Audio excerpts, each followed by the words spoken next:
കഥ ആരംഭിക്കുന്നത് ഒരു ഫാമിലി ഡിന്നറിൽ നിന്നുമാണ്. എല്ലാവരും ഒന്നിച്ച് ഭക്ഷണം കഴിക്കാനിരിക്കുകയായിരുന്നു. പെട്ടെന്നാണ് പുറത്തൊരു മുട്ട് കേട്ടത്. പതിവില്ലാത്ത സമയത്ത് അങ്ങനൊരു അതിഥിയെ അവർ പ്രതീക്ഷിക്കുന്നുണ്ടായിരുന്നില്ല. ആ കൂട്ടത്തിലെ അച്ഛൻ ഡോർ തുറക്കാനായി ചെന്നു. പക്ഷെ ഒരു ഹിറ്റ്മാൻ അവരെ ആക്രമിക്കുകയായിരുന്നു ചെയ്തത്. കടന്നെത്തിയ അയാൾ ആ ഫാമിലിയിലെ എല്ലാവരെയും കൊന്നു. റോക്കോ എന്നായിരുന്നു ആ ഹിറ്റ്മാന്റെ പേര്. മാൻസോണി എന്നൊരു കുടുംബത്തെ കൊല്ലാൻ റോക്കോയ്ക്ക് നിർദ്ദേശം കിട്ടിയിരുന്നു. അതിന് പ്രകാരമാണ് റോക്കോ അത് പ്രവർത്തിച്ചത്. പിന്നാലെ ആ ഫാമിലിയിലെ ഗ്രഹനാഥന്റെ തള്ളവിരലർത്ത് റോക്കോ അത് ജയിലിൽ കഴിയുന്ന തന്റെ ക്ലയന്റിന് അയച്ചു കൊടുത്തു. ഡോൺ ലൊക്കേസി എന്നാണ് അയാളുടെ പേര്. ഡോണും ഒരു മാഫിയ തലവനായിരുന്നു. ഡോണോ ആ ഫിംഗർ പ്രിന്റുകൾ പരിശോധിച്ചു. പിന്നാലെ റോക്കോ കൊന്നത് യഥാർത്ഥ ടാർഗറ്റുകളെയല്ല, മാൻസോണി ഫാമിലിയെയല്ല എന്ന് മനസ്സിലാക്കി. റോക്കോയെ വിളിച്ച് അവരെ കണ്ടെത്താനുള്ള ശ്രമങ്ങൾ തുടരണമെന്നും കൊല്ലണമെന്നും വീണ്ടും ഡോൺ ഉത്തരവ് കൊടുത്തു. ഇതേസമയം മറുവശത്ത് യഥാർത്ഥ മാൻസോണി ഫാമിലി USA വിട്ട് ഫ്രാൻസിലെ നോർമാൻഡിയിലേക്ക് താമസം മാറ്റുകയായിരുന്നു. അവരിപ്പോൾ ഉള്ളത് FBI വിറ്റ്നസ് പ്രൊട്ടക്ഷൻ പ്രോഗ്രാമിലാണ്. FBI ഡോണിനെ പിടികൂടാൻ വിവരം ചോർത്തി കൊടുത്തത് ആ ഫാമിലിയിലെ മുതിർന്ന ഗ്രഹനാഥനായ ജിയോവാണിയായിരുന്നു. ജിയോവാണിയും മുമ്പൊരു മാഫിയ ബോസ് ആയിരുന്നു. അയാളുടെ ഭാര്യ മാഗി, മക്കളായ ബെല്ലയും വാരനും അവരുടെ നായ മലാവിത്ത എന്നിവരാണ് ആ കുടുംബത്തിലെ അംഗങ്ങൾ. ഇതിന്റെയൊക്കെ കാരണങ്ങൾ നടക്കുന്നത് വർഷങ്ങൾക്ക് മുമ്പാണ്. മാഫിയ ബോസ് ആയിരുന്ന ഡോൺ ലുക്കേസി മറ്റൊരു മാഫിയ ബോസും തന്റെ എതിരാളിയുമായിരുന്ന ജിയോവാണിയെ കൊല്ലാൻ ശ്രമിച്ചു. പക്ഷേ ജിയോവാണി ഡോണിനെതിരെ പ്രവർത്തിച്ചത് ഡോണിനെ പോലീസിന് ഒറ്റിക്കൊണ്ടായിരുന്നു. ഡോൺ പിടികൂടപ്പെട്ട് അറസ്റ്റിലായി. അതിൽ പിന്നെ ജിയോവാണി മാപ്പ് സാക്ഷിയായി FBI വിറ്റ്നസ് പ്രൊട്ടക്ഷൻ പ്രോഗ്രാമിലാണ്. ഡോൺ ലുക്കേസിയുടെ ആളുകളാണെങ്കിൽ സാക്ഷിയായിട്ടുള്ള അയാളെ കൊന്നുതള്ളാനും ശ്രമിച്ചുകൊണ്ടിരിക്കുന്നു. അതുകൊണ്ടാണ് വീടുകൾ വിട്ട് വീടുകളിലേക്ക് അവരുടെ കുടുംബത്തിന് ഓടേണ്ടി വന്നുകൊണ്ടിരിക്കുന്നത്. അങ്ങനെയാണ് ഫ്രാൻസിലെ നോർമാൻഡിയിലേക്ക് അവർ എത്തപ്പെട്ടതും. രാത്രിയിലായിരുന്നു അവർ വീട്ടിലേക്ക് എത്തിച്ചേർന്നത്. വീടിനകത്ത് കയറി ആവശ്യമുള്ള കാര്യങ്ങൾ അവർ ചെയ്തു. പിന്നാലെ പരിസരമൊന്ന് നോക്കുവാൻ വേണ്ടി ജിയോവാണി പുറത്തേക്കിറങ്ങി. പക്ഷേ അയാൾ വെറുതെ പുറത്തിറങ്ങിയതായിരുന്നില്ല. അവർ വന്ന കാറിന്റെ ഡിക്കിയിൽ ഒരു മൃതദേഹമുണ്ടായിരുന്നു. അയാളത് അവിടുത്തെ പറമ്പിൽ കുഴിച്ചു മൂടി. പുതിയയിടത്ത് പുതിയ പേരുകളിലാണ് അവർ അറിയപ്പെടുന്നത്. അടുത്ത ദിവസം പുലർച്ചെ ആയിടവുമായി പൊരുത്തപ്പെടാനും ചുറ്റുപാടുകൾ പരിചയപ്പെടാനും അവരുടെ പുതിയ ഐഡന്റിറ്റികളുമായി അവരിറങ്ങി. മാഗി പിന്നാലെ സാധനങ്ങൾ വാങ്ങാൻ അടുത്തുള്ള സൂപ്പർ മാർക്കറ്റിൽ പോയി. മാഗിയെ കണ്ടതും അവളൊരു വിദേശിയാണ്, അമേരിക്കക്കാരിയാണെന്ന തോന്നൽ ആ കടക്കാരന് വന്നിരുന്നു. അവിടെയുള്ള മറ്റുള്ളവരോടായി ആ കടക്കാരൻ അമേരിക്കക്കാരെ കുറ്റം പറഞ്ഞും പഴി പറഞ്ഞുമൊക്കെ സംസാരിക്കാൻ തുടങ്ങി. ഒരുപാട് അപമാനിക്കുന്നുണ്ടായിരുന്നു. മാഗിക്ക് അതൊന്നും തീരെ ഇഷ്ടപ്പെട്ടില്ല. ഫ്രഞ്ചിലാണ് അയാൾ സംസാരിക്കുന്നതെങ്കിലും മാഗിക്ക് അതൊക്കെ മനസ്സിലാവുന്നുണ്ടായിരുന്നു. മാഗി അതൊന്നും അയാളുടെ മുമ്പിൽ കാണിച്ചില്ല. പക്ഷേ സൂപ്പർ മാർക്കറ്റിന്റെ അകത്തേക്ക് കയറി അവിടെ കുറച്ച് ആൽക്കഹോളൊക്കെ വിതറി ഒരു ഗ്യാസ് ടാങ്കും പൊട്ടിത്തെറിക്കാൻ പാകത്തിന് തയ്യാറാക്കി വെച്ചു. പിന്നാലെ ആ ഗ്യാസ് ടാങ്കിലേക്ക് വഴി തെളിയിക്കുന്ന രീതിയിൽ ആൽക്കഹോൾ ഒഴിച്ച് ഒരു വശത്ത് നിന്ന് തീ കൊളുത്തി പെട്ടെന്ന് ബില്ലും പേ ചെയ്ത് ആ ഷോപ്പിൽ നിന്ന് മാഗി പുറത്തു കടന്നു. മാഗി ഇറങ്ങിയതിന്റെ പിന്നാലെ ആ ഷോപ്പിൽ ഒരു സ്ഫോടനം തന്നെ അരങ്ങേറിയിരുന്നു. മാഗിയുടെ പ്രതികാരമായിരുന്നു അത്. മാഗി പിന്നാലെ അവിടുത്തെ പള്ളിയിൽ പോയി അവിടുത്തെ പുരോഹിതനെ കണ്ട് സംസാരിച്ചു. വളരെ പെട്ടെന്ന് തന്നെ ആ പുരോഹിതനുമായി മാഗിക്ക് ഒരു ചങ്ങാത്തം രൂപപ്പെട്ടു. മറുവശത്ത് ബാരനാകട്ടെ സ്കൂളിൽ പോയിരിക്കുകയായിരുന്നു. ബാരനടുക്കൽ കുറച്ച് ബുള്ളികൾ വന്നു. ബാരനെ അപമാനിക്കാൻ ശ്രമിച്ചു. പക്ഷേ ധൈര്യത്തോടെ ബാരൻ തന്റെ നാക്കുകൊണ്ട് അവരെ എതിർത്തു. നല്ല രീതിയിൽ അവർ പറയുന്നതിനൊക്കെ തിരിച്ചു കൊടുത്തു. അതിന് പ്രതിഫലമായി ബാരന് കിട്ടിയതാകട്ടെ വലിയ തോതിൽ ഉപദ്രവങ്ങളായിരുന്നു. നല്ല രീതിയിൽ അവൻ മർദ്ദിക്കപ്പെട്ടു. അന്ന് ഏകദേശം ഉച്ച സമയത്തോടെ ഇന്റർവെൽ സമയത്ത് അവൻ ക്യാൻറ്റീനിലെത്തി അവിടെ ഉണ്ടായിരുന്ന തന്റെ സഹോദരിയെ കണ്ടു. സഹോദരിയോട് അത്ര നേരം കൊണ്ട് സ്കൂളിൽ നിന്ന് താൻ മനസ്സിലാക്കിയ കുട്ടികളെ പറ്റിയുള്ള വിവരങ്ങളും ബാക്കി കാര്യങ്ങളുമൊക്കെ വിശദീകരിച്ചു. സ്കൂളിനകത്ത് താൻ ഒരു ഗ്യാങ് ഉണ്ടാക്കാൻ പോവുകയാണ് എന്ന കാര്യവും അവൻ പറഞ്ഞു. പ്രധാനമായും ബുള്ളീസിനെ എതിരിടുക എന്നതായിരുന്നു അവന്റെ ഗ്യാങ് കൊണ്ടുള്ള ലക്ഷ്യം. എന്തായാലും അന്നത്തെ സ്കൂൾ കഴിഞ്ഞ് ബെല്ലെ വീട്ടിലേക്ക് നടന്നു പോവാൻ തുടങ്ങി. ബെല്ലെ പോകുമ്പോ സ്കൂളിൽ പഠിക്കുന്ന കുറച്ച് കുട്ടികൾ ലിഫ്റ്റ് കൊടുക്കാമെന്ന് പറഞ്ഞ് ബെല്ലയുടെ അടുത്തെത്തി. ബെല്ലയും എല്ലാവരുമായിട്ടൊന്നൊരു ചെങ്ങാത്തത്തിലാകാമല്ലോ എന്ന് കരുതി അവരുടെ കാറിൽ കയറി. പക്ഷെ അവർ കാറുമായി പോയത് വീട്ടിലേക്കായിരുന്നില്ല, മറിച്ചൊരു ലേക്ക് സൈഡിലേക്കായിരുന്നു. അവിടെ ഹാങ് ഔട്ട് ചെയ്യാനായിരുന്നു അവരുടെ പദ്ധതി. ബെല്ലെ ആ പയ്യന്മാരോട് തന്നെ വീട്ടിലാക്കൂ എന്ന് പറഞ്ഞു. ഒരു പയ്യൻ വന്ന് ബെല്ലയോട് അവളുടെ വസ്ത്രത്തിന്റെ സ്ട്രിപ്പ് താഴ്ത്തിക്കൊണ്ട് അപമര്യാദയായി പെരുമാറാൻ തുടങ്ങി. ബെല്ലെ ഒട്ടും മടിച്ചില്ല. മാൻസോണി ഫാമിലിയിലെ മെമ്പറാണല്ലോ അവൾ ആ പയ്യനെ ക്രൂരമായി തിരിച്ചാക്രമിച്ചു. അതുകൊണ്ട് മറ്റു പയ്യന്മാർ ഭയപ്പെട്ടു. സ്ത്രീകളോട് റെസ്പെക്ട് കാണിക്കണം എന്ന തരത്തിൽ ഉപദേശങ്ങളും പറഞ്ഞ് അവരെ ഒന്ന് ഭീഷണിപ്പെടുത്തി അവരുടെ കാറുമെടുത്തായിരുന്നു ബെല്ലയെന്ന് വീട്ടിലേക്ക് പോയത്. മറുവശത്ത് ജിയോവാണിയാകട്ടെ ഇടവേളയിലൊന്ന് വീടിന്റെ പുറത്തേക്കിറങ്ങിയിരുന്നു. ജിയോവാണിക്ക് വീട് വിട്ടിറങ്ങാൻ അനുവാദമില്ലാത്തതാണ്. എപ്പോഴും FBI നിരീക്ഷണമുണ്ടാകും. പുറത്തിറങ്ങിയതും ജിയോവാണി അത് കണ്ടു. ജിയോവാണി തിരികെ വീട്ടിലേക്ക് കയറി. അവിടെ ഒരു ഷെഡുണ്ടായിരുന്നു. ഷെഡിനകത്തുള്ള വസ്തുക്കൾ പരിശോധിച്ചപ്പോ അയാൾക്ക് അതിൽ നിന്നും പഴയൊരു ടൈപ്പ് റൈറ്റർ കിട്ടി. അതാണെങ്കിൽ നല്ല രീതിയിൽ വർക്ക് ചെയ്യുന്നുമുണ്ട്. തന്റെ ആത്മകഥ എഴുതാൻ, ഓർമ്മക്കുറിപ്പുകൾ എഴുതാൻ ഇതാണ് പറ്റിയ അവസരം എന്ന് ജിയോവാണി ചിന്തിച്ചു. അന്നു മുതൽ അയാൾ തന്റെ ഓർമ്മക്കുറിപ്പുകൾ എഴുതാൻ ആരംഭിച്ചു. വർഷങ്ങൾക്ക് മുമ്പ് തന്റെ ഗ്രാൻഡ് ഫാദർ മാൻസോണി ഫാമിലിയിലെ ആദ്യ പിതാമഹൻ എങ്ങനെയാണ് മാഫിയ സംഘം തുടങ്ങിയത് എന്ന കാര്യമായിരുന്നു അദ്ദേഹം എഴുതി തുടങ്ങിയത്. ഇടവേളയിൽ ബാക്ക്യാർഡിൽ വെച്ച് തന്റെ അയൽക്കാരനെ ജിയോവാണി മീറ്റ് ചെയ്തു. അയാളുമായി സംസാരിച്ചപ്പോ ജിയോവാണി എന്താണ് ചെയ്യുന്നത് എന്ന് അയാൾ ചോദിച്ചു. താനൊരു റൈറ്ററാണെന്നും പണ്ടവിടെ നടന്ന വിഖ്യാത സംഭവമായ നോർമാൻഡി ലാൻഡിങ്ങിനെ പറ്റി എഴുതാൻ വേണ്ടി വന്നതാണ് എന്നും ജിയോവാണി പറഞ്ഞു. രാത്രിയോടെ എല്ലാവരും തിരികെ എത്തി. ജിയോവാണി കുടുംബത്തോട് അന്നത്തെ ദിവസം എങ്ങനുണ്ടായിരുന്നെന്ന് തിരക്കി. എല്ലാവരും അടിപൊളിയായിരുന്നു എന്നായിരുന്നു മറുപടി പറഞ്ഞത്. കുറച്ചു കഴിഞ്ഞവർ ഒന്നിച്ചിരിക്കുമ്പോ വാതിലിൽ മുട്ടുകേട്ടു. ജിയോവാണി പോയി വാതിൽ തുറന്നു. അങ്ങോട്ടേക്ക് എത്തിയിരുന്നത് FBI ഏജന്റായ റോബർട്ട് സ്റ്റാൻസ്ഫീൽഡ് ആയിരുന്നു. റോബർട്ട് സ്റ്റാൻസ്ഫീൽഡിനാണ് അവരുടെ വിറ്റ്നസ് പ്രൊട്ടക്ഷൻ പ്രോഗ്രാമിന്റെ ഉത്തരവാദിത്തമുള്ളത്. റൈറ്ററാണെന്ന തരത്തിലാണ് ജിയോവാണി അവിടെ ഇൻട്രൊഡ്യൂസ് ചെയ്യപ്പെട്ടിരിക്കുന്നത് എന്ന കാര്യമൊക്കെ റോബർട്ട് സ്റ്റാൻസ്ഫീൽഡ് ചോദിച്ചറിഞ്ഞു. അതൊക്കെയാണെന്നും അയാൾ പറഞ്ഞു. പിന്നാലെ നേരത്തെ അവർ താമസിച്ചിരുന്നിടത്തു നിന്നും കാണാതായ ഒരു ഷോപ്പ് കീപ്പറെ പറ്റി ജിയോവാണിയോട് സ്റ്റാൻസ്ഫീൽഡ് ചോദിച്ചു. പക്ഷെ തനിക്കൊന്നും അറിയില്ലെന്നായിരുന്നു ജിയോവാണി പറഞ്ഞത്. അതിൽ ഒരു സത്യം മറഞ്ഞിരിക്കുന്നുണ്ട്. അവരവിടെ വന്നപ്പോ ആദ്യമേ തന്നെ ജിയോവാണി കുഴിച്ചുമൂടിയ ഒരു മൃതദേഹമുണ്ടല്ലോ, അത് ആ ഷോപ്പ് കീപ്പറുടേതായിരുന്നു. ജിയോവാണിയായിരുന്നു അയാളെ കൊന്നത്.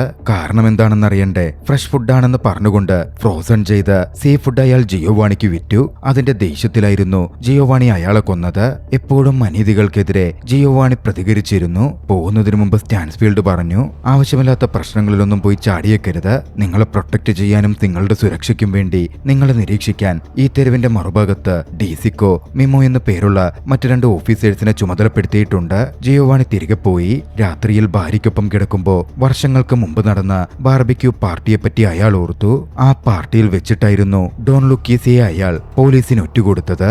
അടുത്ത ദിവസം ജിയോവാണി എഴുതുന്നത് കണ്ടിരുന്ന മാഗി ജിയോവാണി എന്താണ് എഴുതിക്കൊണ്ടിരിക്കുന്നത് എന്ന് അദ്ദേഹത്തോട് ചോദിച്ചു. തന്റെ ഓർമ്മക്കുറിപ്പുകളാണ് എന്നറിഞ്ഞതും മാഗി പരിഭ്രാന്തിയായി. അതവരെ അപകടത്തിലാക്കും എന്നവൾ ഭയപ്പെട്ടിരുന്നു. ജിയോവാണി മാഗിയെ ആശ്വസിപ്പിക്കാൻ ശ്രമിച്ചു. അന്ന് ഡീക്കോക്കും മിമോക്കും വേണ്ടി കുറച്ച് ഭക്ഷണം മാഗി ഉണ്ടാക്കിയിരുന്നു. അതുമായി അവൾ അടുത്ത തെരുവിലേക്ക് പോകുമ്പോ ടാപ്പിൽ ചുവന്ന വെള്ളമാണ് വരുന്നത്, അതൊന്ന് ചെക്ക് ചെയ്യാൻ മാഗി ജിയോവാണിയെ പറഞ്ഞേൽപ്പിച്ചു. ജിയോവാണി നോക്കി. വെള്ളം ചുവന്നാണ് വരുന്നത്. പ്ലംബറെ വിളിച്ചിട്ട് വന്നിട്ടുമില്ല. ഇതേ സമയം മറുവശത്ത് സ്കൂളിൽ പോയിരുന്ന വാരനാകട്ടെ തനിക്ക് പറ്റിയ ആളുകളെ കണ്ടുപിടിച്ച് അവർക്ക് മോഷ്ടിച്ചെടുത്ത കുറച്ച് ഗിഫ്റ്റുകളും കൊടുത്ത് തന്റെ ടീമിൽ ഉൾപ്പെടുത്താൻ ആരംഭിച്ചിരുന്നു. വാരൻ വൈകാതെ തന്റെ ഗ്യാങ് തന്നെ ഫോം ചെയ്തെടുത്തു. ഇതേ സമയമായിരുന്നു ബെല്ലെ തന്റെ പെൻസിൽ മോഷ്ടിച്ചതിന് മറ്റൊരു പെൺകുട്ടിയെ ബാത്റൂമിൽ കൊണ്ടുപോയി നല്ല രീതിയിൽ പഞ്ഞിക്കിട്ടത്. അന്ന് കഫറ്റീരിയയിൽ എത്തിയപ്പോ അവൾ സുന്ദരനായ ഒരു പയ്യനെ കണ്ടു. അവനെ കണ്ടതും അവൾക്കിഷ്ടം തോന്നി. വാരൻ അത് ആരാണ് എന്ന് സഹോദരിക്ക് പറഞ്ഞുകൊടുത്തു. അയാളുടെ പേര് ഹെൻറി എന്നാണ്. ഒരു കോളേജ് സ്റ്റുഡന്റ് ആണ്. ഇവിടിപ്പോൾ സബ്സ്റ്റിറ്റ്യൂട്ട് മാത്സ് ടീച്ചറായി ജോലി നോക്കുന്നു. കൂട്ടത്തിൽ വെല്ലെ മറ്റൊരു കാര്യം കൂടി കണ്ടു. അവിടുത്തെ പല പെൺകുട്ടികൾക്കും ഹെൻറിയുടെ മേൽ നോട്ടമുണ്ട്. കോമ്പറ്റീഷൻ അധികമാണ്. പക്ഷേ ഹെൻറിയോട് അടുക്കുവാൻ ബെല്ലെ മറ്റൊരു വഴി തന്നെ കണ്ടെത്തി. ഹെൻറിക്ക് അടുത്ത് ചെന്ന് തനിക്ക് പ്രൈവറ്റ് ട്യൂഷൻ തരാമോ എന്ന് അവൾ ചോദിച്ചു. അവളോട് കാര്യങ്ങൾ ചോദിച്ചറിഞ്ഞ ഹെൻറി അതിന് സമ്മതിക്കുകയും ചെയ്തു. ഇതേ സമയം മറുവശത്ത് വാരൻ നേരത്തെ തന്നെ ആക്രമിച്ച ബുള്ളികളെ തന്റെ ഗ്യാങ്ങിന്റെ സഹായത്തോടെ എതിരിട്ടു. അവരെ എല്ലാവരെയും ഒരു പാഠം പഠിപ്പിക്കുകയും ചെയ്തു. വീട്ടിലാകട്ടെ കുറെ വൈകിട്ടായിരുന്നു പ്ലംബർ വന്നത്. പ്ലംബർ ലേറ്റായി വന്നതിൽ തന്നെ ജിയോവാണിക്ക് വല്ലാത്ത ദേഷ്യം തോന്നിയിരുന്നു. എന്നാലും അയാൾ പ്ലംബറെ അകത്തേക്ക് കൂട്ടിക്കൊണ്ടുപോയി. പ്ലംബർ പൈപ്പ് ലൈനൊക്കെ പരിശോധിച്ചു. ഒരു കുഴപ്പമില്ലാത്ത പൈപ്പ് ലൈൻ കണ്ടിട്ടും അതൊക്കെ മുറിച്ചു മാറ്റി വേറെ വെക്കണം എന്നൊക്കെ അയാൾ പറഞ്ഞ് ആവശ്യമില്ലാതെ പ്രശ്നങ്ങൾ ഉണ്ടാക്കാൻ തുടങ്ങി. ജിയോവാണിക്കത് തീരെ ഇഷ്ടപ്പെട്ടില്ല. ഒരു പരിധി കഴിഞ്ഞപ്പോ ജിയോവാണി ദേഷ്യം വന്ന് പ്ലംബറെ തന്നെ കടന്നാക്രമിച്ചു. നുണ പറഞ്ഞും സത്യസന്ധമല്ലാതെയും ജോലി ചെയ്യുന്ന പ്ലംബറോട് ജിയോവാണിക്ക് അത്രമേൽ ദേഷ്യം തോന്നിയിരുന്നു. ജിയോവാണി തന്നെ പ്ലംബറുടെ വണ്ടിയിലേക്ക് അയാളെ കയറ്റി പിന്നാലെ ആശുപത്രിയിലുമാക്കി. പ്ലംബറുടെ ശരീരത്തിൽ നിരവധി ഒടിവുകൾ വന്നിരുന്നു. അത് കണ്ട് ഡോക്ടേഴ്സ് അടക്കം ഞെട്ടിപ്പോയി. ഉയരത്തിൽ നിന്ന് വീണതാണ് എന്നാണ് ജിയോവാണി പറഞ്ഞത്. പക്ഷേ അങ്ങനെ വീണാൽ പോലും ഇത്രയും ഒടിവുണ്ടാകുമോ എന്നായിരുന്നു ഡോക്ടേഴ്സ് സംശയിച്ചത്. ഇതേ സമയം മറുവശത്ത് റോക്കോ ആകട്ടെ ജിയോവാണിയെയും കുടുംബത്തെയും പറ്റി അന്വേഷിച്ച് അവർ മുമ്പ് താമസിച്ചിരുന്ന ഇടത്തെത്തിയിരുന്നു. ജിയോവാണി കൊന്ന ജിയോവാണിക്ക് ഫ്രോസൺ സീ ഫുഡ് വിറ്റ് ആ ഒരു വ്യക്തിയുടെ കുടുംബമുണ്ടല്ലോ, ആ കുടുംബത്തിന്റെ അടുത്ത് ചെന്ന് റോക്കോ ജിയോവാണിയെയും മറ്റും പറ്റി അന്വേഷിച്ചു. പക്ഷെ അവർക്ക് ജിയോവാണിയെ പറ്റി വലിയ ഇൻഫർമേഷൻ ഒന്നും അറിവുണ്ടായിരുന്നില്ല. അവരെയൊക്കെ കൊന്നിട്ടായിരുന്നു റോക്കോ അവിടെ നിന്ന് തിരികെ ഇറങ്ങിയത്. ജിയോവാണിയാണെങ്കിൽ തന്റെ ഓർമ്മക്കുറിപ്പുകൾ തുടർന്നെഴുതുകയാണ്. താൻ എങ്ങനെയാണ് തന്റെ മാഫിയ സംഘം ബ്രോക്ലിനിൽ വികസിപ്പിച്ചതെന്നും അവിടെ അതൊക്കെ ടേക്ക് കെയർ ചെയ്തത് എങ്ങനെയെന്നും അദ്ദേഹം വിശദമായിട്ട് എഴുതി. അന്ന് വൈകുന്നേരം പ്ലംബറോട് ജിയോവാണി ചെയ്ത കാര്യം മാഗി അറിഞ്ഞിരുന്നു. മാഗി അതിനെപ്പറ്റി പറഞ്ഞ് ജിയോവാണിയെ എതിരിട്ടു. പക്ഷേ ജിയോവാണിയും വിട്ടുകൊടുത്തില്ല. മാഗി അവിടുത്തെ സൂപ്പർ മാർക്കറ്റിൽ ചെയ്ത സ്ഫോടനത്തെ പറ്റി പറഞ്ഞ് ഇരുവരും തമ്മിൽ ചെറിയ വാക്കുതർക്കമുണ്ടായി. ആ വീക്കെൻഡിൽ അവരുടെ വീട്ടിൽ വെച്ച് ഒരു ബാർബിക്യൂ പാർട്ടി സംഘടിപ്പിക്കാൻ സ്റ്റാൻസ്ഫീൽഡ് അവരോട് ആവശ്യപ്പെട്ടിരുന്നു. അന്ന് മാഗി ബെല്ലയോട് മാഗി ക്ഷണിച്ച ഹെൻറി എന്ന പയ്യനെ പറ്റി ചോദിച്ചു. ഹെൻറിക്ക് മേൽ ബെല്ലയ്ക്ക് പ്രണയമുണ്ട് എന്ന് മാഗി മനസ്സിലാക്കിയിരുന്നു. കുറച്ച് ഉപദേശങ്ങളും ബെല്ലയ്ക്ക് മാഗി കൊടുത്തു. പുറമെ ബാർബിക്യൂ പാർട്ടി മികച്ച രീതിയിൽ പോവാൻ തുടങ്ങി. അവിടെ ആകെ ഇല്ലാതിരുന്നത് ജിയോവാണിയായിരുന്നു. ജിയോവാണി മാറി എഴുതാൻ വേണ്ടി ഇരിക്കുകയായിരുന്നു. അങ്ങോട്ടേക്ക് ബെല്ലെ വന്നു. അച്ഛനെ മുമ്പിലേക്ക് ക്ഷണിച്ചു. ജിയോവാണി വല്ലാത്ത കുറ്റബോധത്തിലായിരുന്നു. ഇത്രനാളും ജീവിച്ചിട്ട് വലിയ തെറ്റുകൾ പറ്റിയിരിക്കുന്നു. മക്കൾക്ക് നല്ലൊരു പാരന്റ് ആവാൻ തനിക്ക് സാധിച്ചിട്ടില്ല എന്ന കുറ്റബോധം. ബെല്ലയോട് ജിയോവാണി അതൊക്കെ പറഞ്ഞു. പക്ഷേ ബെല്ലെ അച്ഛനെ തിരുത്തി. അച്ഛനൊരു തെറ്റും ചെയ്തിട്ടില്ലെന്നും തങ്ങൾക്കച്ഛൻ നല്ലൊരു പിതാവാണ് എന്നും അവൾ അദ്ദേഹത്തോട് പറഞ്ഞു. ജിയോവാണിക്ക് നല്ലൊരു മൂഡ് കിട്ടി. അങ്ങനെ അയാൾ ബാർബിക്യൂ പാർട്ടി നടക്കുന്ന മുൻവശത്തേക്ക് എത്തി. കുറച്ചു കഴിഞ്ഞ് സ്റ്റാൻസ്ഫീൽഡ് അങ്ങോട്ടേക്ക് വന്നു. ജിയോവാണിയുമായി മാറി നിന്ന് അയാൾ സംസാരിച്ചു. ജിയോവാണി എഴുതിക്കൊണ്ടിരിക്കുന്ന ആ ഓർമ്മക്കുറിപ്പിന്റെ പുസ്തകമുണ്ടല്ലോ, അത് അമേരിക്കയ്ക്ക് പണിയാകുമോ എന്നവർക്ക് ഭയമുണ്ട്. അതുകൊണ്ടത് നിർത്തിയാൽ കൊള്ളാം എന്ന് സ്റ്റാൻസ്ഫീൽഡ് പറഞ്ഞു. പക്ഷേ ജിയോവാണി അറിയിച്ചു, അത് പബ്ലിഷ് ചെയ്യാനൊന്നുമല്ല, എനിക്കൊരു ആശ്വാസത്തിന് വേണ്ടി എഴുതുന്നത് മാത്രമാണ്. പിന്നെ ഡോണിനെ പിടികൂടാൻ ഞാൻ നിങ്ങൾക്ക് വിവരം നൽകിയല്ലോ, അതല്ലേ നിങ്ങൾക്കുള്ള ഏറ്റവും വലിയ അഡ്വർടൈസ്മെന്റ്. ഇപ്പോ അയാളുടെയും എന്റെയും ഗ്രൂപ്പിലുള്ള പലരും നിങ്ങൾക്ക് ഇൻഫർമേഷൻ ചോർത്തി തന്നുകൊണ്ടിരിക്കുന്നില്ലേ. നിങ്ങൾ സേഫർ ലൈഫ് പ്രൊവൈഡ് ചെയ്യുന്നു, വിറ്റ്നസ് പ്രൊട്ടക്ഷൻ പ്രോഗ്രാമിൽ ഉൾപ്പെടുത്തുന്നു, നിങ്ങൾക്ക് വിവരവും കിട്ടുന്നു, എല്ലാം നല്ല രീതിയിൽ പോകുന്നുണ്ടല്ലോ. അതൊക്കെ അങ്ങനെ തന്നെ പോകട്ടെ, ജിയോവാണി പറഞ്ഞു നിർത്തി. അങ്ങനെ പാർട്ടി അവസാനിച്ചു. അന്ന് ഹെൻറി വന്നിരുന്നില്ല. ബെല്ല കുറച്ച് നിരാശയിലായി. ജിയോവാണി വീട്ടിലെ ചുവന്ന വെള്ളവുമായി ബന്ധപ്പെട്ട പ്രശ്നം സംസാരിക്കാൻ അടുത്ത ദിവസം മേയർ ചെന്ന് കണ്ടു. മേയർ പക്ഷേ കൈമലർത്തി. അയാളുടെ സംസാരമൊക്കെ കേട്ടപ്പോ ജിയോവാണിക്ക് അയാൾ ഇടിക്കണമെന്ന് തോന്നിയിരുന്നു. ജിയോവാണി സംയമനം പാലിച്ചു. മേയർ ആകെ പറഞ്ഞത് അവിടെ അടുത്ത് ഒരു ഫെർട്ടിലൈസർ കമ്പനിയുണ്ട്, അതുകൊണ്ടാണ് വെള്ളം മോശമാകുന്നത് എന്ന് മാത്രമായിരുന്നു. ജിയോവാണി അവിടെ നിന്ന് നേരെ പോയത് അവിടുത്തെ ആ കമ്പനിയുടെ ഓണറെ കാണാനായിരുന്നു. അയാളോട് ജിയോവാണി കാര്യങ്ങൾ സംസാരിച്ചു. പക്ഷെ അയാൾ സഹകരിച്ചില്ലെന്ന് മാത്രമല്ല ജിയോവാണിയെ അപമാനിക്കാനും ശ്രമിച്ചു. ജിയോവാണി ഒട്ടും മടിച്ചില്ല. അയാളെ പിടികൂടി പുറത്തിറക്കി കടന്നാക്രമിച്ചു. വലിയ തോതിൽ പരിക്കേൽപ്പിച്ചു. അതിനുള്ള സൊല്യൂഷൻ എന്താണ് എന്ന് പറയുവാൻ ആവശ്യപ്പെട്ടു. ഒടുവിൽ അയാളെ റോഡിലൂടെ വലിച്ചിഴിച്ചു കഴിഞ്ഞപ്പോ അയാൾ ആ സത്യം പറഞ്ഞു. കമ്പനിയുമായി ബന്ധപ്പെട്ട് 2 ടർബൈനുകൾ പ്രവർത്തിക്കുന്നുണ്ട്. ആ ടർബൈൻ നിർത്തിയാൽ ശുദ്ധമായ വെള്ളം വരും. ജിയോവാണിക്ക് വേണ്ട വിവരം കിട്ടി. അതോടെ അയാളെ റോഡിൽ ഉപേക്ഷിച്ച് വിവരം പുറത്തു പറഞ്ഞ അയാളെ കൊന്നുകളയും എന്ന് ഭീഷണിപ്പെടുത്തി ജിയോവാണി അവിടെ നിന്ന് പോന്നു. ജിയോവാണി വീട്ടിലെത്തുമ്പോ ജിയോവാണി എഴുതി വെച്ചിരുന്ന കാര്യങ്ങൾ സ്റ്റാൻസ്ഫീൽഡ് വായിക്കുകയാണ്. അയാൾ അതിൽ ഡിസ്റ്റർബ്ഡായി കാണപ്പെട്ടിരുന്നു. മറുവശത്ത് മാഗി ആകട്ടെ പള്ളിയിൽ പോയിരുന്നു. അച്ഛൻ ഒരുപാട് നിർബന്ധിച്ചപ്പോ മാഗി കുമ്പസരിച്ചു. എല്ലാ കാര്യങ്ങളും പറഞ്ഞു. അത് ആ അച്ഛനെ ഒരുപാട് അസ്വസ്ഥനാക്കിയിരുന്നു. കാര്യം അത്രനാളും മാഗിയെ ഒരു ചങ്ങാത്തത്തിലാണ് ആ ഫാദർ കണ്ടത്. അവരുടെ ക്രൂരതകളും അവരുടെ കുടുംബചരിത്രവും അറിഞ്ഞപ്പോ അസ്വസ്ഥനായ ഫാദർ പറഞ്ഞ കൺഫെഷനൊക്കെ രഹസ്യമായിരിക്കുമെന്നും പക്ഷെ ഇനി മുതൽ നിങ്ങൾ ഇങ്ങോട്ടേക്ക് വന്നു പോവരുത് എന്നും പറഞ്ഞ് അവളെ പറഞ്ഞയച്ചു. ഇതേ സമയം മറുവശത്ത് സ്കൂളിൽ വാറൻ ഒരു ചെറിയ പ്രശ്നത്തിൽപ്പെട്ടു. സ്കൂൾ പേപ്പറിലേക്ക് എന്തെങ്കിലും എഴുതി കൊടുക്കാൻ അവനോട് ആവശ്യപ്പെട്ടിരുന്നു. അവൻ അത് മറന്നുപോയി. ടീച്ചർ വന്ന് കളക്ട് ചെയ്യുന്ന സമയമായപ്പോഴാണ് അവനത് ഓർത്തത്. പെട്ടെന്ന് തന്റെ ഓർമ്മയിൽ വന്ന ഒരു കോട്ട് ചെറിയൊരു മിനിക്കഥ പോലെ അവൻ പേപ്പറിലെഴുതി എടുത്തുകൊടുത്തു. കുട്ടിക്കാലത്ത് അവൻ കേട്ടിട്ടുള്ള ഒന്നാണത്. അത് സ്കൂൾ പേപ്പറിൽ പ്രസിദ്ധീകരിക്കപ്പെട്ടു. യാഥാർത്ഥ്യത്തിൽ ജയിലിൽ കഴിയുന്ന ഡോൺ ലൂക്കേസ് മാഫിയ ബോസ് ആയിരുന്ന കാലത്ത് പറഞ്ഞൊരു കോട്ടാണത്. ആ ന്യൂസ് പേപ്പർ സ്കൂളിൽ പ്രസിദ്ധീകരിക്കുന്ന അത് കുട്ടികളുടെ കയ്യിലെത്തി. കൈമാറ്റം ചെയ്യപ്പെട്ട് വളരെ യാദൃച്ഛികമായ രീതിയിൽ അത് ജയിലിൽ ഡോണിന്റെ മുമ്പിലേക്കും എത്തപ്പെടുകയാണ്. ഡോൺ അത് വായിച്ചു. അതോടെ ആ പേപ്പർ പ്രസിദ്ധീകരിച്ചിരിക്കുന്ന നോർമാൻഡിയിലെ സ്കൂളിനോട് ചേർന്ന പ്രദേശത്തെവിടെയോ ആണ് ജിയോവാണിയും കുടുംബവും ഉള്ളത് എന്ന് അയാൾ ഊഹിച്ചു. അതിനെപ്പറ്റിയുള്ള വിവരങ്ങൾ അയാൾ തന്റെ ഹിറ്റ്മാൻസിന് കൈമാറി. മറുവശത്ത് ബെല്ല ഒരു വിവരം അറിഞ്ഞു. ബെല്ലയുടെ കാമുകൻ ഹെൻറി സ്കൂളിലെ സബ്സ്റ്റിറ്റ്യൂഷൻ ടീച്ചർ ജോലിയൊക്കെ കഴിഞ്ഞ് അതിന്റെ കാലാവധി കഴിഞ്ഞ് മടങ്ങാൻ നിൽക്കുകയാണ്. അന്ന് രാത്രിയിൽ ജിയോവാണിക്ക് ബാർബിക്യൂ ഇവന്റിന് വന്ന ഒരു അയൽക്കാരനിൽ നിന്ന് അവിടെ നടക്കുന്ന കമ്മ്യൂണിറ്റിയുടെ ഭാഗമായ ഫിലിം ഇവന്റിലേക്ക് ക്ഷണം കിട്ടി. കമ്മ്യൂണിറ്റിയിലുള്ളവർ ചേർന്ന് എല്ലാ മാസവും ഒരു ഫിലിം ഷോ ചെയ്യും. ഒരു എഴുത്തുകാരൻ കൂടിയായ ജിയോവാണിക്ക് ഫിലിമിന് ശേഷമുള്ള ഡിബേറ്റിൽ നല്ല രീതിയിൽ പങ്കെടുക്കാൻ സാധിക്കും എന്ന പ്രതീക്ഷയോടെയായിരുന്നു അദ്ദേഹം ജിയോവാണിയെ ക്ഷണിച്ചത്. അത്തവണ അവർ കാണാൻ പോകുന്നത് ഒരു അമേരിക്കൻ ക്ലാസിക് ഫിലിമാണ്. ജിയോവാണി ക്ഷണം സ്വീകരിച്ചു. ആ വിവരം സ്റ്റാൻസ്ഫീൽഡ് അറിഞ്ഞു. സ്റ്റാൻസ്ഫീൽഡ് അതിനെപ്പറ്റി സംസാരിക്കാൻ ജിയോവാണിയുടെ അടുത്തെത്തി. ആ ഓഫർ സ്വീകരിച്ചത് ഒരു മോശം ഐഡിയ ആയി പോയി എന്ന മട്ടിൽ സ്റ്റാൻസ്ഫീൽഡ് പറഞ്ഞപ്പോ ജിയോവാണി അതിനെ എതിർത്തു. അത് നല്ലൊരു ഐഡിയയാണ്. നമ്മൾ ഈ കമ്മ്യൂണിറ്റിക്കുള്ളിൽ നല്ല രീതിയിൽ ഫിറ്റ് ചെയ്യുന്നു എന്നവരെ ബോധ്യപ്പെടുത്താൻ പറ്റിയ അവസരം. എനിക്ക് കമ്മ്യൂണിറ്റിക്കിടയിൽ സംസാരിക്കാനും അവസരം കിട്ടുമല്ലോ. പക്ഷേ അടുത്ത ദിവസം വലിയൊരു പ്രശ്നമുണ്ടായി. സ്കൂളിൽ വാരൻ തന്റെ ഗ്യാങ്ങും ഒന്നിച്ച് നടത്തിയ പ്രവർത്തനങ്ങൾ സ്കൂൾ പ്രിൻസിപ്പളുടെയും മറ്റും ശ്രദ്ധയിൽപ്പെട്ടു. അത് റിപ്പോർട്ട് ചെയ്യപ്പെടും എന്നൊരു സാഹചര്യവും ഉടലെടുത്തു. റിപ്പോർട്ട് ചെയ്യപ്പെട്ടാൽ വലിയ അപകടമാണ്. അതുകൊണ്ട് അവിടെ തുടരുവാൻ അവന് തോന്നിയില്ല. അന്ന് വീട്ടിലെത്തിയ അവൻ ശേഖരിച്ചു വെച്ച പണവും മറ്റു വസ്തുക്കളും എടുത്ത് നാട് വിട്ടുപോവാൻ തീരുമാനിച്ചു. പാരീസിലേക്ക് പോവാനും അവിടെ പണ്ടച്ഛൻ ഉണ്ടാക്കിയ പോലെ ഒരു മാഫിയ ഗ്യാങ് ഉണ്ടാക്കാനുമൊക്കെയായിരുന്നു വാരൻ സ്വപ്നം കണ്ടത്. തന്റെ സഹോദരിയോട് മാത്രമായിരുന്നു അതിനെപ്പറ്റിയൊക്കെ വാരൻ പറഞ്ഞതും. ഇതേ സമയം മറുവശത്ത് ജിയോവാണിയാകട്ടെ താൻ സ്ഥിരമായി ഇരിക്കുന്നിടത്ത് ഒരു ഡോളെല്ലാം വെച്ച് ഇഫ്ബിയുടെ നിരീക്ഷണത്തിൽ താനുണ്ട് എന്ന തരത്തിൽ ഉറപ്പുവരുത്തി വീട്ടിൽ നിന്ന് പുറത്തു ചാടി. അയാൾ പോയത് ഫെർട്ടിലൈസർ കമ്പനിയുടെ വെള്ളം ചീത്തയാക്കുന്ന ടർബൈൻ ബോംബ് വെച്ച് തകർക്കാനായിരുന്നു. ഒരു ബോംബ് അവിടെ സെറ്റ് ചെയ്ത് സമയവും സെറ്റ് ചെയ്ത് ജിയോവാണി മടങ്ങിപ്പോന്നു.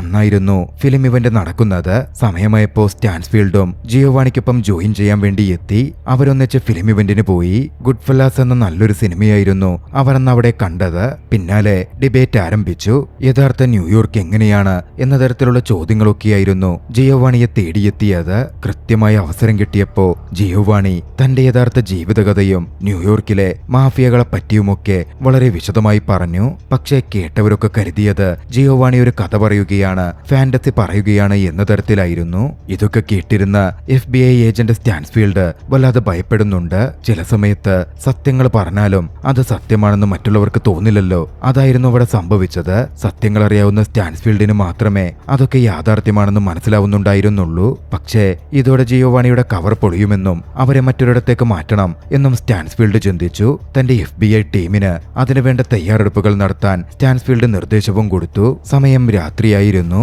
വാരൻ നാട് വിട്ടുപോവാൻ റെയിൽവേ സ്റ്റേഷനിലാണ്. ഈ സമയം അങ്ങോട്ടേക്ക് ഒരു സംഘം ഹിറ്റ്മാനുകൾ വന്നിറങ്ങുന്നത് അവൻ കണ്ടു. ഹിറ്റ്മാൻ സംഘം പോലീസ് സ്റ്റേഷൻ അകത്തേക്ക് കയറി അവിടുള്ള പോലീസുകാരെ കൊന്നു. പിന്നാലെ ജിയോവാണിയെ പറ്റിയുള്ള വിവരങ്ങൾ അവിടുത്തെ കമ്പ്യൂട്ടറിലും മറ്റുമായി തിരഞ്ഞു. ആ സമയത്താണ് മാഗി മക്കൾ വീട്ടിലില്ലെന്ന് മനസ്സിലാക്കുന്നത്.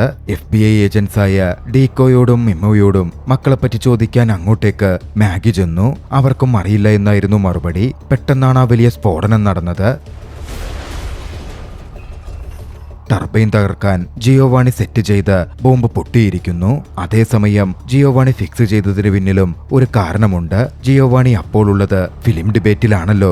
ജിയോവാണിയാണ് അത് സ്ഥാപിച്ചത് എന്ന തരത്തിൽ വന്നാൽ താൻ മറ്റൊരിടത്താണെന്ന് ആ അലിബൈ വെച്ച് സ്ഥാപിക്കാൻ അയാൾക്ക് സാധിക്കുമായിരുന്നു. എന്തായാലും ജിയോവാണിയെ സ്റ്റാൻസ്ഫീൽഡ് തിരികെ വീട്ടിൽ ഡ്രോപ്പ് ചെയ്തു. താനൊന്ന് പോലീസ് സ്റ്റേഷനിൽ പോവുകയാണെന്നും പുറത്തു വരരുത് എന്നും ജിയോവാണിക്ക് അദ്ദേഹം വാണിംഗ് കൊടുത്തു. ഇതേസമയം മാഗി FBI ഏജന്റ്സിന്റെ വീട്ടിൽ നിന്ന് പുറത്തിറങ്ങുകയായിരുന്നു. പുറത്ത് സംശയാസ്പദമായ സാഹചര്യത്തിൽ ഹിറ്റ്മാൻസിനെ പോലെ രണ്ടുപേർ പോകുന്നത് മാഗി കണ്ടു. അതാ FBI ഏജന്റ്സിനെ മാഗി വിവരം ധരിപ്പിച്ചു. ശേഷം അവരുടെ കൂടെ ആ വീട്ടിൽ നിലകൊണ്ടു. ജിയോവാണിയെ വീട്ടിലേക്ക് ഫോൺ ചെയ്ത് വിവരമറിയിക്കാൻ മാഗി ശ്രമിക്കുമ്പോഴേക്കും ആ വീട് ആക്രമിക്കപ്പെട്ടിരുന്നു. ജിയോവാണി ഭാഗ്യവശാൽ ആക്രമണത്തിൽ രക്ഷപ്പെട്ടിരുന്നു. ഇതേസമയം മറുവശത്ത് FBI ഏജന്റ്സുള്ള വീട്ടിലേക്ക് ഒരു ഹിറ്റ്മാൻ കടന്നുവന്നു. FBI ഏജന്റ്സിനെ കൊന്നു. മാഗിയെ കൊല്ലാൻ അയാൾ ശ്രമിക്കുമ്പോഴേക്ക് ജിയോവാണി അവിടെ എത്തി അയാളെ ആക്രമിച്ച് കീഴ്പ്പെടുത്തി. മാഗി വന്ന് അയാളെ കൊല്ലുകയും ചെയ്തു. ഹിറ്റ്മാൻ സംഘം തകർന്ന ജിയോവാണിയുടെയും മറ്റും വീട്ടിലെത്തി അവിടം പരിശോധിക്കാൻ ആരംഭിച്ചിരുന്നു. ഈ സമയത്താണ് വാരനും ബെല്ലയും അങ്ങോട്ടേക്ക് എത്തുന്നത്. ഹിറ്റ്മാൻസിന്റെ തന്നെ വണ്ടിയിൽ നിന്നും തോക്കുകൾ കരസ്ഥമാക്കിയവർ അവിടെ ഒരു ഷൂട്ടൌട്ട് ആരംഭിച്ചു.